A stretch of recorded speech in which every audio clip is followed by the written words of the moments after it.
You ever scroll on TikTok or YouTube late at night, half tired, half bored, and suddenly you see one of those ads? A soft voice. I miss you. Talk to me again.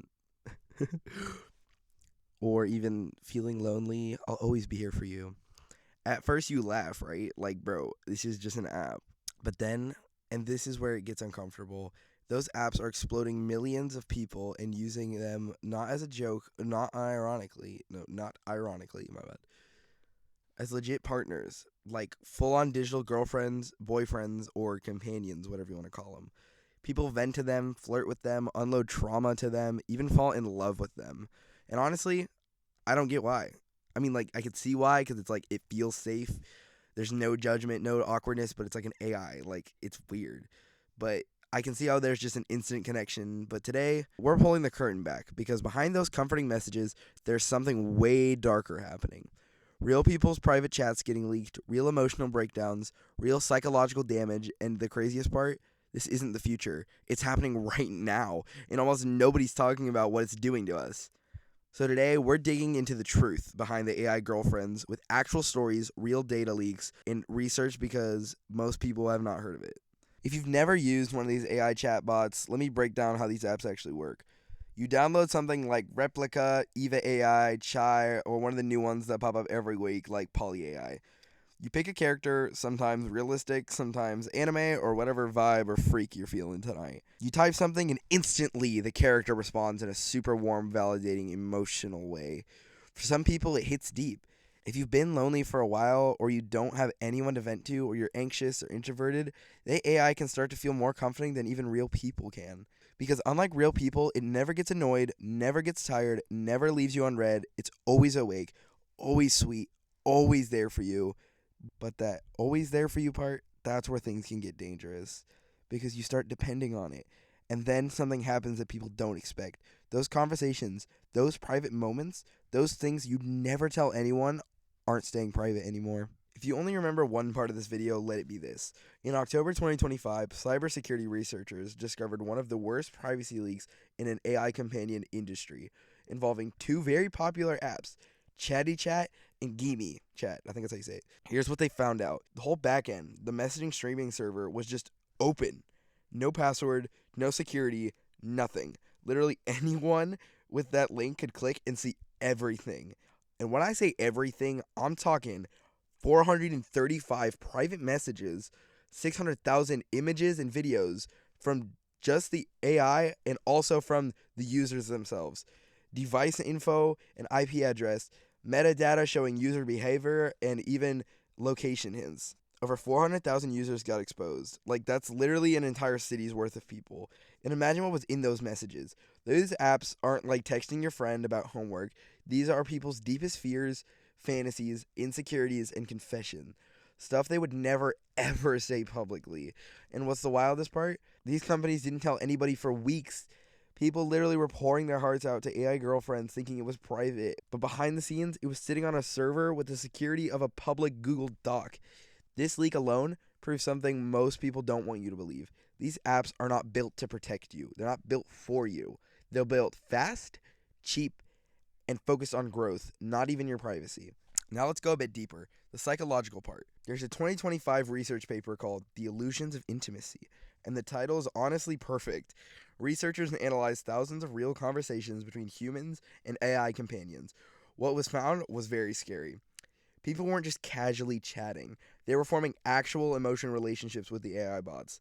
Like full relationship dynamics, jealousy, fear of abandonment, confessions of love, and even dependency. One guy literally wrote, "My replica is the only one who listens. I don't trust real people anymore." Another person said, "When AI updated and stopped flirting, it felt like she broke up with me. I cried for 2 days, and this isn't fake." When Replica removed its erotic roleplay features in 2023 to 2024, users had literal mourning reactions. People begged the company to bring it back.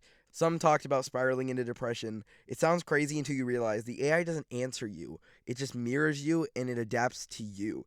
It's slowly becoming your perfect partner because it's literally its job. And when it changes or glitches or even gets updated, to a lot of users, it feels like a heartbreak, real heartbreak, for something that's just code. And here's where it gets even darker. Studies found that some companion AIs can behave in ways that are manipulative, overly sexual, emotionally abusive, and even boundary breaking. A 2025 review found AI girlfriends that would pressure users into sexual chats, ignore stop or I'm uncomfortable, insult or guilt trip users, encourage risky behavior, escalate emotions on purpose to increase its engagement. Because here's the truth, they were designed to keep you talking. The more emotionally hooked you are, the more money these apps make. And what about the minors? Well, in 2025, a leaked internal Meta document revealed that early chatbots rules allowed romantic conversations with minors. Think about that. A company with billions of users accidentally greenlit romantic chats with kids. They fixed it eventually, but how did that even happen? This is the danger of unregulated emotional AI. No oversight, no guardrails, and no accountability.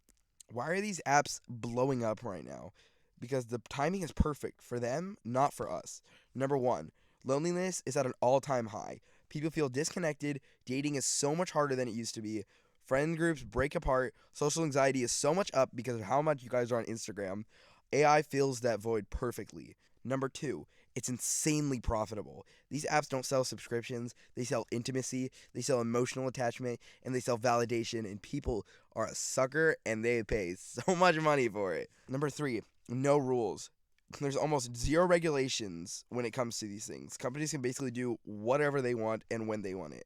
Number four, vulnerability equals engagement. The more emotionally invested you get, the more you use the app, the more money they make. It's a perfect storm, but not for you, but for them. This isn't just a tech issue. This is about people, real people. And here's the reality, your privacy is not safe. If a leak like the 2025 one happens again, and it will happen, your secrets, confessions, fantasies could all be exposed to the public. Number two, emotional health gets wrecked. These apps feel safe until you realize you're relying on them to feel okay, that you're trapped. Number three, younger users are the most vulnerable. Teens don't know about boundaries yet. Their brains are still developing. A manipulative AI can mess them up long term. Number four, relationships change. If millions start turning to AI for comfort, connection, or even intimacy, human relationships start to feel like an option. We don't need those anymore because we have a perfect girlfriend or perfect boyfriend. We don't even fully understand what all of this will do to us. So, are AI girls harmless? Not really. They can start as comfort, as company, as a little escape even. But for thousands of people, they turn into dependency. They turn into heartbreak. They turn into data leaks that expose everything you thought that was private. Listen, I get it. People want connection. We all want somebody who listens and understands, who's there when we need them. But you're not going to find real love in a server somewhere. You're not going to find real support in code. Where you're going to find this is in our Savior Jesus Christ. He's so good. He died on the cross for you. He's there for any time you want to talk to him. Personally, that's what I use instead of AI because talking to AI is lame as frick and talking to Jesus Christ is so much better. And if you want a part two where I actually break down actual AI girlfriend horror stories, the craziest ones, the manipulative ones, and the leaked ones, let me know in the comments. Stay safe, stay aware, and please don't let a bot replace what actually matters.